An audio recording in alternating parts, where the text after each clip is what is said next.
하나님 아버지 감사합니다. 저희들이 이제 방학 특강 마지막 시간입니다. 주님께서 주신 여러 가지 신학적인 내용들, 크게 4가지 영역이 있고 그것들을 오늘 한꺼번에 정리를 하고자 합니다. 이렇게 신학적 지식들을 우리가 하나하나 알아가면서 하나님에 대한 사랑, 하나님의 사랑의 크기가, 깊이가, 높이가 어떠한지를 깨달아 알면서 주님을 닮아가는 데 도움이 될 수 있는 지식이 되게 하옵소서. 예수님 이름으로 기도드리옵나이다. 아멘. 자, 오늘은 신학 겉핥기의 마지막 시간 총정리입니다. 총 우리가 6번의 특강을 했는데 첫 번째는 개요, 그 다음에는 주경신학, 조직신학, 역사신학, 실천신학, 그리고 오늘 총정리, 이렇게 마지막 시간이고, 이 강의 안들을 모아서 제가 소책자로 편집을 했습니다. 여기에 한 20부 정도 나왔는데 오늘 한 내용도 그대로 있기 때문에 뭐 앞에 걸 보시는 게 더 편하실 것 같아가지고, 나눠주라고요? 아니야. 예.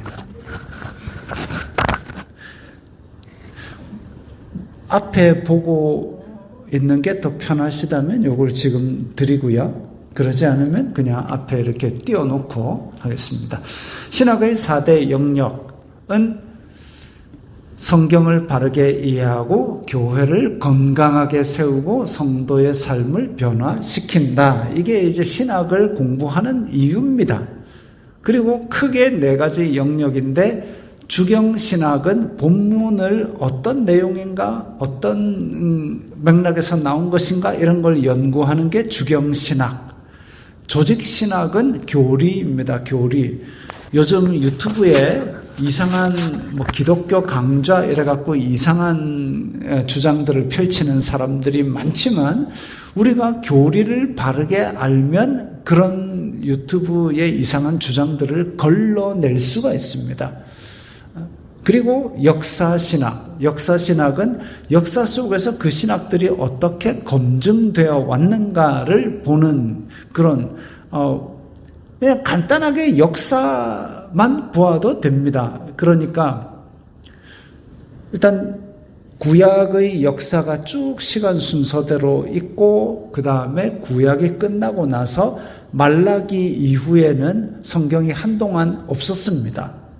그래서 말라기 이후부터 예수님 전까지 그 400년 동안 침묵 기간을 우리는 신구약 중간사라고 합니다. 그 다음에 예수님이 오시고 초대교회가 세워지고, 그리고 요한계시록까지가 끝나고 나서 그 다음에 이제 교부들이 있었던, 그러니까 제자들이 지냈던 교회의 역사가 있고, 그 이후에 종교개혁사가 있고, 그 다음에 한국의 교회가 들어온 이런 한국교회사가 있고, 이런 역사들이 있습니다. 이런 것들도 그 안에서 하나님이 어떻게 역사하셨는가, 이런 걸 보면 참 흥미로운 내용들이 많이 있지만, 우리는 일단은 그 역사적인 내용들만 이야기로 들어도 상당히 도움이 되고 지식이 쌓여가는 것을 볼 수 있습니다. 그 다음에 실천신학은 이 모든 것들이 어떻게 우리의 삶에 영향을 주는가, 이런 것들을 봅니다. 그래서 이 4 영역은 서로 분리되고 독립된 것이 아니라 성경을 바르게 이해하고 교회를 바르게 섬기기 위해서 서로 연관을 지어서 작동한다고 보시면 됩니다. 오늘은 총정리인데 최대한 빨리 후다다닥 하고 이 책을 나눠드리려고 합니다. 주경신학의 활용, 이제 이 4가지를 어떻게 활용할 것인가. 자, 주경신학은 대표적으로 첫날 제가 가지고 왔던 게르할더스 보스라는 사람이 쓴 성경신학이라는 책이 있습니다. 신학 책들이 보면 두껍고 활자는 작기 때문에 읽기가 참 까다롭습니다. 그런데 4층 서재에 보면 제일 많이 차지하고 있는 책이 있어요. 그 책이 이제 카리스 종합주석이라는 책입니다. 물론 요즘은 인터넷으로도 자료들이 워낙 많이 풀려 있지만 혹시 보기를 원하시는 분들은 그 종합주석책 그걸 탁 펼쳐보시면 주석책에는 뭐가 있느냐 하면 원어 해설이 일단 나와 있습니다. 그러니까 우리가 구약은 히브리어, 신약은 헬라어, 그것들을 직역하면 어떤 뜻이 되는지 그 원어의 자세한 해설도 나와 있고, 그 다음에 지리 문화적 배경, 오늘 우리 삼손이 있었던 배경이 사실 그 블레셋에 있는 가사, 가드, 아스글론, 에그론 이 5도시 그 접경 근처가 들릴라가 살던 지역입니다. 그러다 보니까 이게 이제 블레셋 여잔지 유대 여잔지 헷갈린다라는 주장이 있었고, 그런 지리 문화적 배경 등의 지식을 주석책에도 나와 있습니다. 또 성경에 대한 바른 해석, 왜냐하면 성경은 이쪽에 이런 특이한 말들이 있을 때 이 말만 가지고 오해를 할 수가 있어요. 그러나 전체적인 맥락에서 어떤 흐름에서 이 말이 나왔는가를 생각하면 그렇게 오해를 하지 않을 수 있습니다. 그것들을 주석책을 통해서 우리는 바르게 해석하는 걸 얻습니다. 성경 주석책이 4층에 있다고 해가지고 저거는 목사만 보는 거야, 딴 사람 보지 마세요, 이렇게 안 합니다. 여러분들도 언제라도 올라가서 원하는 책을 펼쳐보시면 됩니다. 그렇게 해서 주경신학은 성경을 바르게 읽고 바른 해석을 돕습니다. 그렇게 활용할 수 있고, 조직신학은 어떻게 활용하느냐? 조직신학은 교리라 그랬습니다. 교리. 대표적으로 웨스트민스터 신앙고백서, 그 다음에 하이델베르크 요리문답, 도르트 신경, 우리가 이때까지 했던 그런 신경, 신앙고백서 이런 것들이 다 교리입니다. 우리 제일 짧은 거는 사도신경도 교리입니다. 우리들이 무엇을 믿는지 정리해 놓은 게 사도신경입니다. 예배 시간에 쓸 수 있도록 짧게 정리해 놓은 거죠. 또 지난 시간에 했던 우리 한국 교회 초기에 12신경, 우리가 믿는 믿음을 12가지 항목으로 정리한 것, 이런 것들이 다 교리입니다. 그런데 이 교리를 통해서 기독교를 체계적으로 정리를 합니다. 그래가지고 바른 삶의 지침을 세우고, 우리 한국교회 초기에 들어왔을 때에 그래서 술 끊고 도박 끊고 축첩하고 이런 얘기들이 있었습니다만은, 그런 삶의 바른 지침이 어디서 나오느냐? 교리에서 나옵니다. 그러니까 교리는 엄밀히 말하면 성경 같은 권위가 없습니다. 누가 그래요? 야, 니는 예배 시간에 자꾸 웨스트민스터 하는데 그 웨스트민스터가 그러면 정답이고 다른 사람 찍소리 말라는 거냐? 그게 오류가 없느냐? 있을 수도 있지만 한 400~500년 동안 웨스트민스터 신앙 고백서를 반박에 성공한 사람이 없었다. 그러니까 네가 열심히 성경을 읽고 한번 정리를 해봐라. 그래갖고 웨스트민스터 신앙고백서를 뛰어넘는 부산 신앙고백서 만들어봐라. 그럼 내 인정해줄게 했는데 아직까지 안 나오고 있습니다.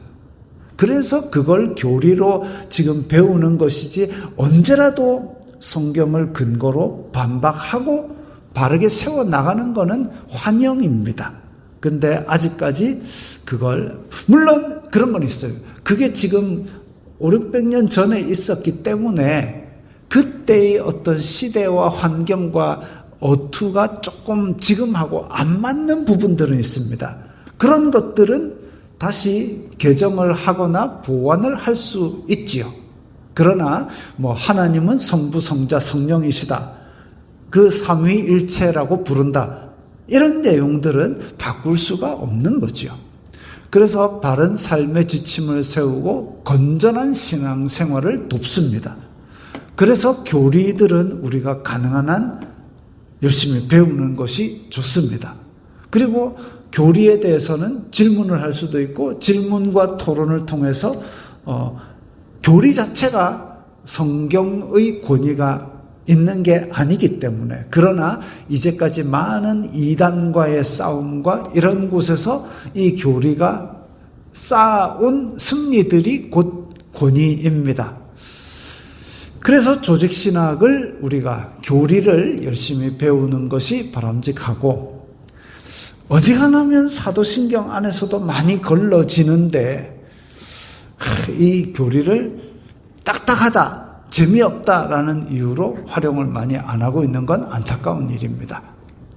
그 다음에 이단을 분별할 수 있고, 자, 역사신학의 활용. 역사신학은 과거의 변화에 기독교는 어떻게 대응을 했는가, 그걸 통해서 현재 바른 신앙을 지키는 지혜를 얻습니다.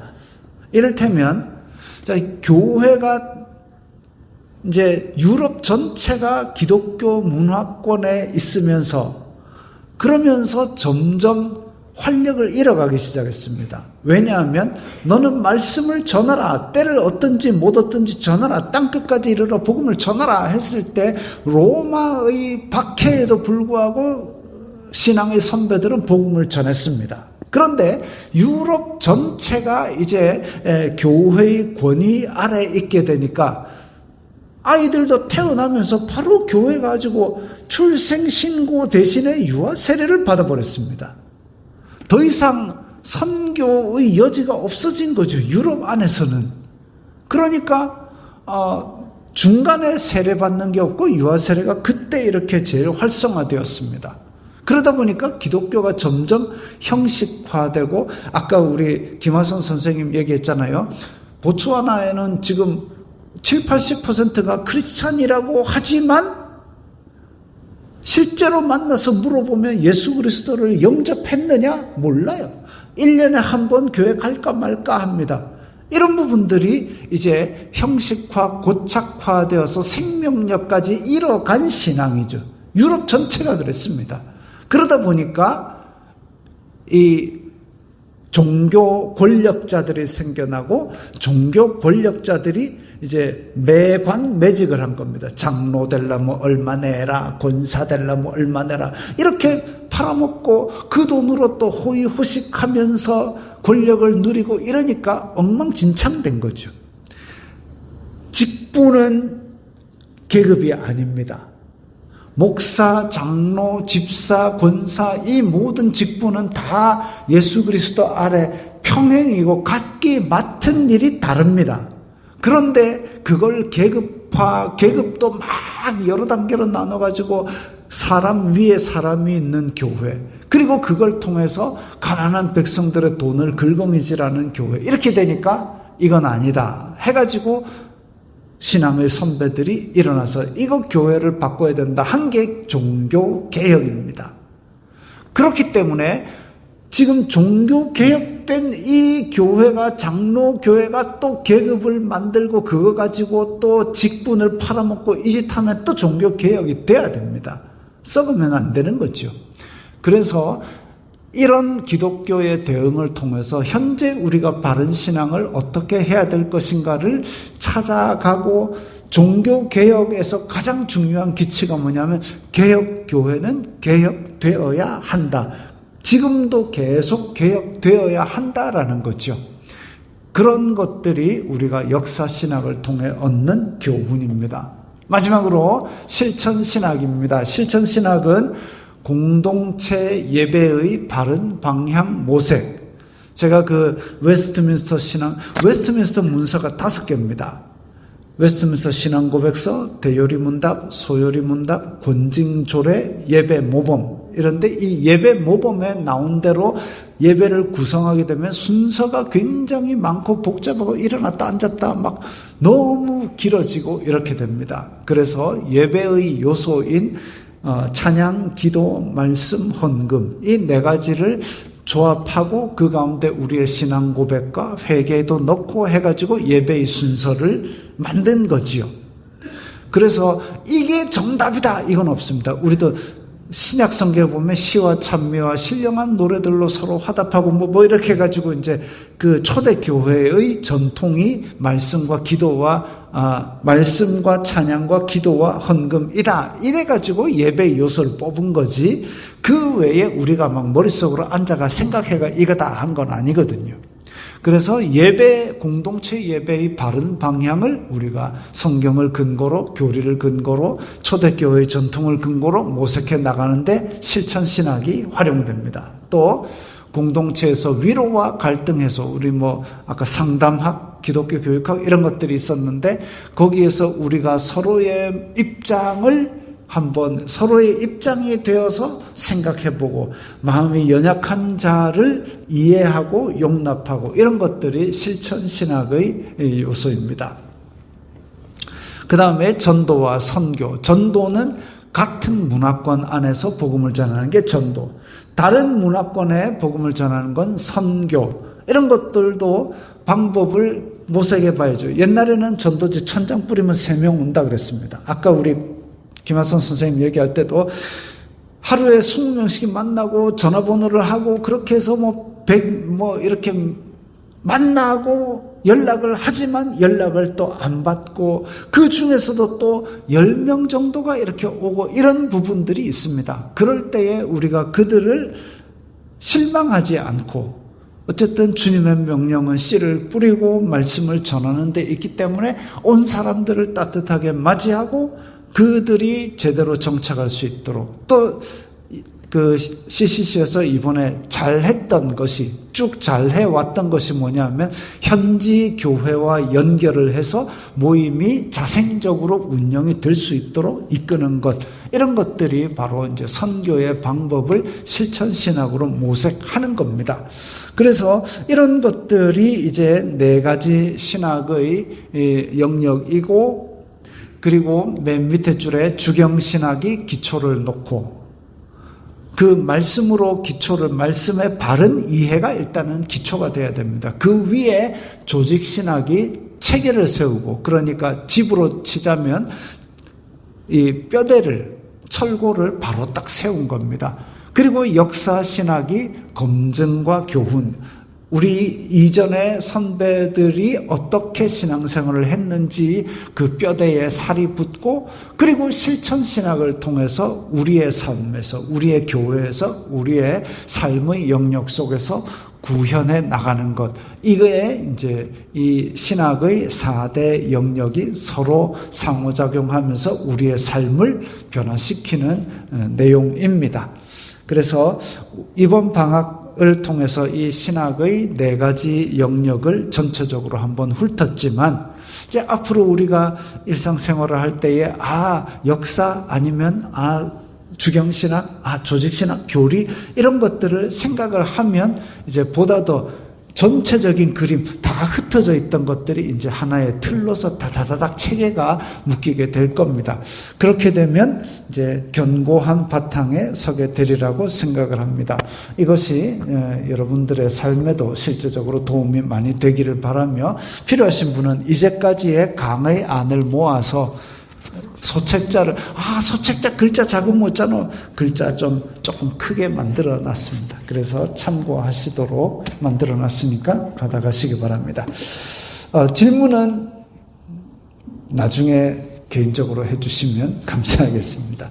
다음 주에는 오후 특강이 아니라 2학기의 팀이 어떤 팀이 개설될 것인가 오리엔테이션을 하려고 합니다. 혹시 팀 개설에 관심 있는 분들은 이런 팀 개설해 주세요라고 연락을 주시면 제가 일단 개설은 하겠습니다. 개설하고 5명이 안 되면 접히니까 그렇게 해가지고 팀 개설에 대한 건의도 해주시면 감사하겠습니다.